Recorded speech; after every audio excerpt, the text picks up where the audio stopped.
College road પર એબીવીપીના કાર્યકરો દ્વારા વિરોધ પ્રદર્શન કરવામાં આવ્યું હતું। SC/ST સ્કોલરશિપ અને ગ્રાન્ટેડ લો કોલેજ ફાળવવાની માંગ સાથે વિરોધ કરવામાં આવ્યો હતો।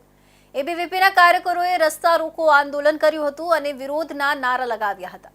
એબીવીપીના કાર્યકરો અને અન્ય વિદ્યાર્થીઓ દ્વારા રસ્તા કેમ રોકે છે ને લઈ તૂતુ મેમે બાદ ધક્કામુક્કી થતા પોલીસ કાફલો પહોંચ્યો હતો। મુખ્ય માર્ગ પર એબીવીપીના કાર્યકરોએ પરિપત્ર સળગાવી સરકાર સામે વિરોધ પ્રદર્શન કર્યું હતું। પોલીસે સ્થળ પર પહોંચી મામલો ઠાળે પાડ્યો હતો।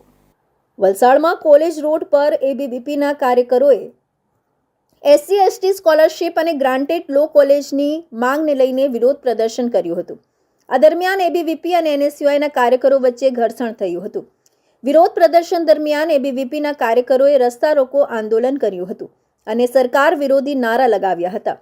બંને જૂથો વચ્ચે રસ્તો રોકવાને લઈને તકરાર થઈ હતી, જે ધીમે ધીમે ઉગ્ર બની હતી। બંને પક્ષના કાર્યકરો વચ્ચે બોલાચાલી બાદ ધક્કામુક્કી થતા પરિસ્થિતિ તંગ બની હતી। પરિસ્થિતિની ગંભીરતાને જોતા પોલીસ કાફલો ઘટના સ્થળે પહોંચ્યો હતો। એબીવીપીના કાર્યકરોએ પોતાનો વિરોધ વ્યક્ત કરવા સરકારી પરિપત્રને મુખ્ય માર્ગ પર સળગાવ્યો હતો।